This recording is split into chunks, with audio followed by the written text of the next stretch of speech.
想到了祖父。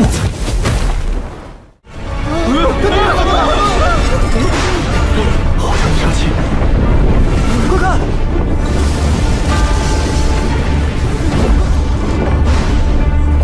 哼，莫慌。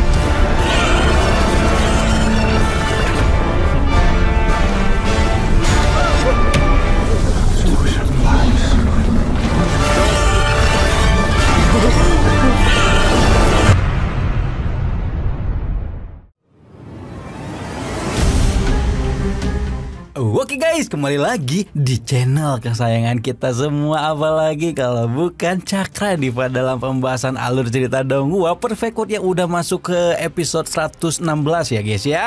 Seperti biasa kita review sedikit episode sebelumnya di mana si Hao dikejutkan dengan perkumpulan para master alam atas yang sedang memburu sesosok wanita perak. Padahal sebenarnya wanita tersebut telah menyamar menjadi burung jadi-jadian yang selalu bersama si Hao sejak bertemu di hutan jamur. Namun karena kekuatannya menurun sejak di alam atas, si Hao terlebih dahulu harus berkultivasi agar bisa mengimbangi keganasan para master yang sangat membagongkan di alam atas. Kemudian di episode yang akan kita bahas sekarang, si Hao bakal mencari tahu misteri apa di balik munculnya wanita perak, serta tak lupa mencari keberadaan keluarganya, lebih tepatnya kakeknya ya guys ya. Bagaimana tuh cerita selengkapnya? Tanpa perlu lama-lama langsung aja kita terobos. Kuy.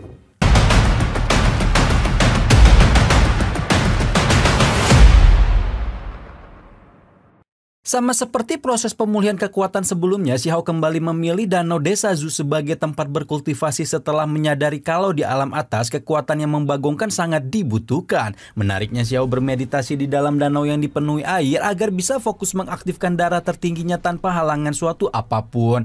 Dan setelah berhasil menyerap energi spiritual di alam sekitar, si Hao memasukkan kekuatan tersebut ke dalam dadanya hingga membuat tubuhnya kembali bugar. Anehnya, si burung Phoenix perak mampu berenang di dalam air untuk menyaksikan sendiri bagaimana proses kultivasi yang dilakukan si Hao, sosok pemuda dari alam atas yang dianggap istimewa di alam atas. Dari danau tempat si Hao bermeditasi, kita langsung dibawa ke kota Hui di mana penduduknya sedang diteror oleh binatang monster yang seperti mirip dinosaurus ini ya. Saking banyaknya monster yang berkeliaran sampai-sampai penduduk setempat tidak ada yang berani keluar karena bisa membahayakan nyawa mereka. Akan tetapi masalah serius tersebut dipandang sepele oleh si Hao yang malah bisa menangkap salah satu monster dinosaurus untuk diberikan kepada kakek tabib desa Su yang sempat merawat. Hitung-hitung hewan besar yang dagingnya nggak bisa dipakai untuk kurban Idul Adha tersebut diniatkan sebagai hadiah serta ungkapan terima kasih si Hao kepada kakek tabib. Seberes mengirim hadiah kepada kakek tabib, di tengah perjalanan si Hao ngobrol semakin dekat dengan burung Phoenix perak yang belum punya nama. Seperti kebiasaan si Hao yang udah-udah, ia mengusulkan untuk menamai burung tersebut dengan nama si Bai, yang pada akhirnya kena protes karena kedengarannya aneh. Seolah tak peduli dengan burung perak ngambek, si Hao terus melanjutkan perjalanannya hingga tiba di salah satu sudut kota Hui yang sudah disegel oleh para master. Sejak desas-desus kemunculan wanita perak di kota tersebut, para master diam-diam langsung menyegel seluruh wilayah kota agar buronannya enggak bisa kabur dengan leluasa. Akan tetapi perangkap yang dibangun untuk membekuk wanita perak berhasil dijebol si Hao berkat bantuan dari batu ilahi sehingga ia bisa melanjutkan perjalanannya untuk mencari keluarga yang lama terpisah.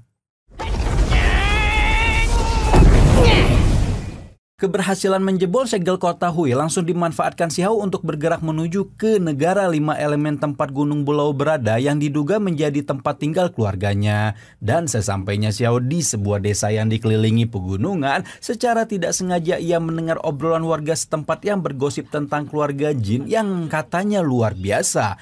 Karena menyadari orang-orang di tempat itu sedang membicarakan keluarganya, si Hao terus berusaha untuk menguping hingga pada akhirnya ia dikejutkan dengan kenyataan bahwa adiknya sangat dihormati karena tulang tertinggi. Batu ilahi sebenarnya sempat memprovokasi si Hao agar mau membuktikan kalau ia juga pantas dihormati meski telah kehilangan tulang tertinggi yang diberikan kepada Jin Hao. Akan tetapi si Hao memilih untuk tetap bersabar sampai kemudian tanpa diduga ia mendengar kabar tentang keberadaan kakek dan ayahnya.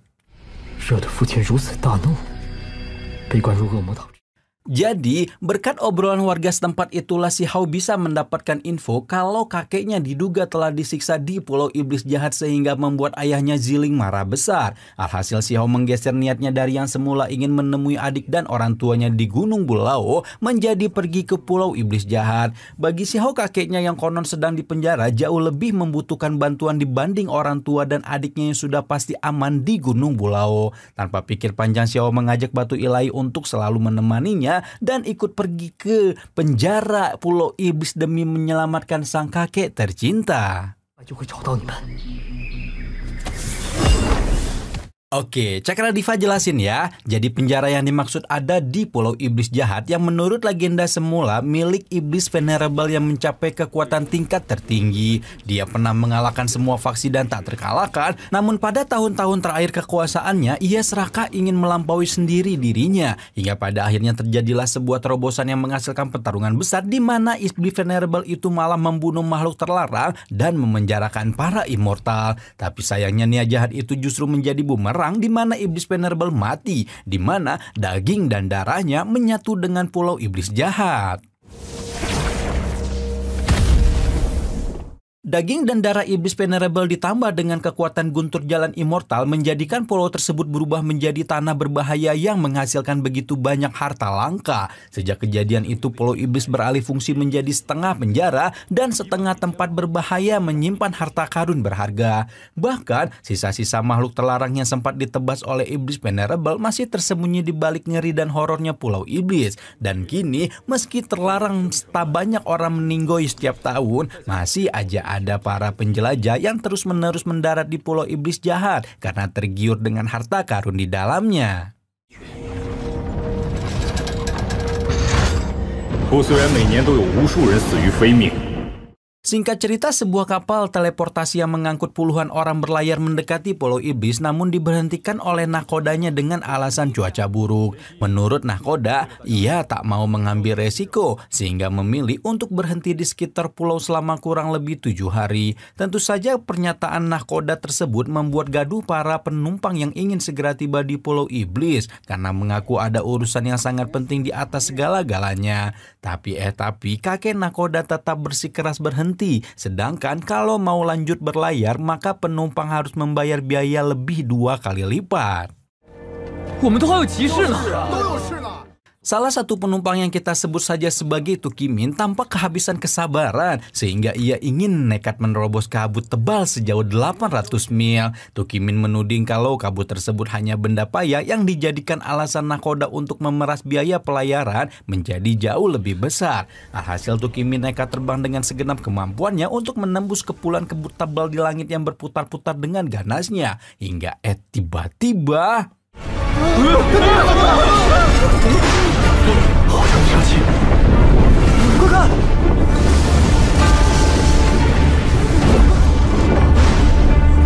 哼，莫慌。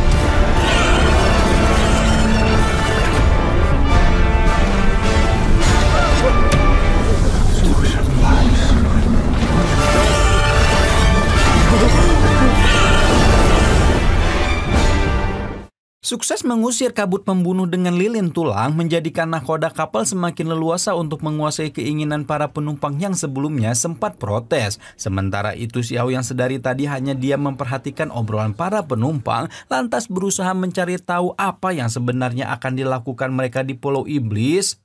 Berbekal teknik lautan kesadarannya, si Hao mampu membongkar perbuatan jahat salah satu penumpang yang ternyata menjadi sipir penjara Pulau Iblis dan selalu menyiksa para tahanan yang dipaksa mengumpulkan harta karun. Menariknya, si Hao mendapat petunjuk dari lautan kesadaran tersebut bahwa ada seorang lelaki dengan satu tangan yang berniat untuk kabur.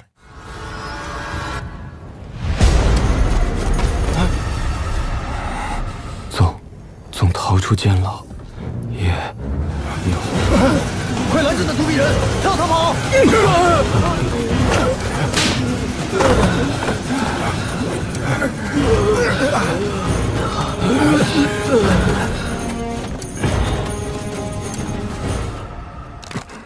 Kecerdasan Xiao dalam menggunakan teknik lautan kesadaran semakin sempurna berkat bantuan kabut yang membuatnya enggak ketahuan sama penjaga penjara. Sesaat kemudian kapal berlabuh di sebuah pulau bernama Tanah Ujian yang mempunyai energi besar sehingga dijadikan sebagai tempat penempaan untuk menjadi kultivator kuat. Sempat dikira sulit ditembus, penjara tersebut nyatanya bisa dimasuki siapa saja termasuk Xiao yang ingin membebaskan kakeknya.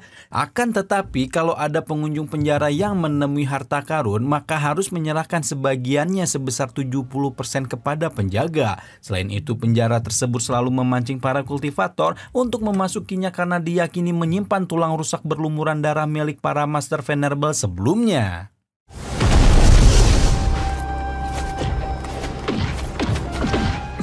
Setibanya di penjara Pulau Iblis, Xiao dan pengunjung lainnya dibuat terpukau dengan aura seram yang disuguhkan tempat legendaris tersebut.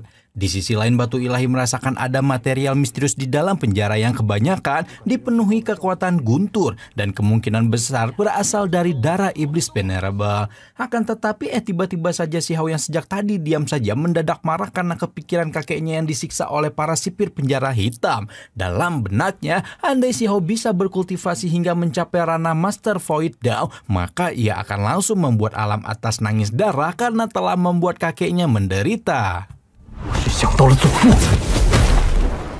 Kerja Rodi yang sangat menyiksa di penjara hitam benar-benar membuatnya ia enggak kebayang dengan penderitaan sang kakek karena pekerjaan yang begitu berat. Xiao yang sudah kepalang dendam lantas berjalan semakin jauh ke lorong penjara dan singkat cerita dipandu seorang tahanan gondrong yang kita sebut saja sebagai Abang Bayem. Dari balik batu besar tersebut, Abang Bayem menjelaskan kepada Xiao bahwa penjara itu dijaga langsung oleh seorang Master Venerable bernama Jing Chengsang. Lelaki tua yang menggunakan cambuk tersebut menurut Abang Bayem pernah menyiksa lelaki tua bertangan satu yang berhasil menelan harta langka. Berkat harta yang ditelan itulah ia mendadak berubah menjadi kuat sehingga mampu menghabisi Jin Sangseng dengan sebuah kemarahan yang dibalut kebencian mendalam. 浑身发光，不知那毒逼人发现了什么，只是吃下去之后出此物，吐出来！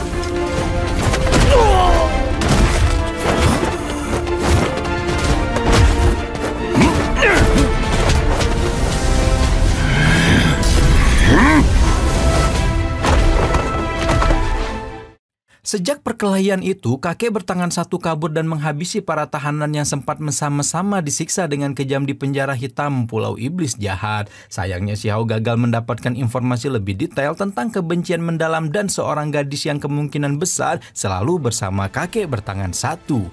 Hingga pada akhirnya Xiao membebaskan belenggu di tangan Abang Bayem sembari menyampaikan peringatan bahwa akan ada kekacauan besar yang sebentar lagi terjadi di dalam penjara. Jika kekacauan yang dimaksud Xiao benar-benar meletus, maka itulah waktu yang tepat bagi Abang Bayem dan tahanan lain untuk membebaskan diri.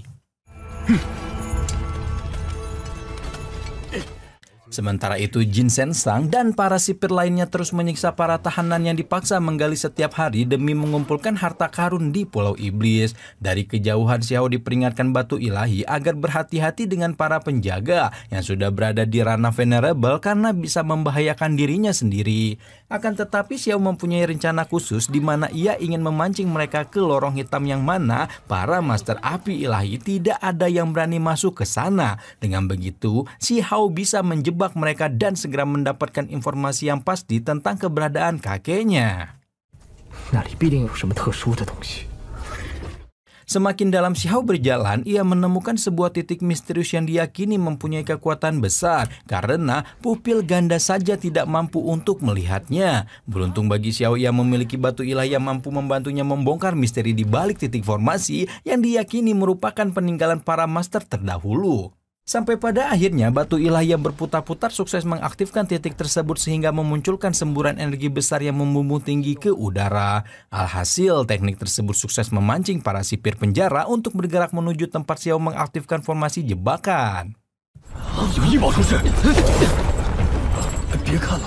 Jebakan yang disebut Si Hao dan Batu Ilahi dikira oleh para sipir sebagai ledakan kemunculan harta karun paling berharga. Akibatnya mereka bergerak menuju titik ledakan untuk saling berebut menikmati harta langka yang sebenarnya hanya sebuah jebakan dari Si Hao. Karena mereka sepakat untuk menyatukan kekuatan, pada akhirnya para sipir tersebut meledak secara bersamaan, sedangkan Si Hao dan Batu Ilahi bisa tertawa puas. Ternyata ledakan itu bisa terjadi karena Batu Ilahi mengubur sebuah kekuatan hukum yang terlampau kuat mengerikan.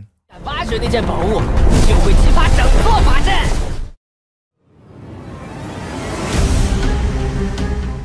Dan ya guys ya, di alam atas yang tanpa batas tersebut, Si Hao harus disibukkan dengan teka-teki keberadaan sang kakek setelah disiksa di penjara hitam.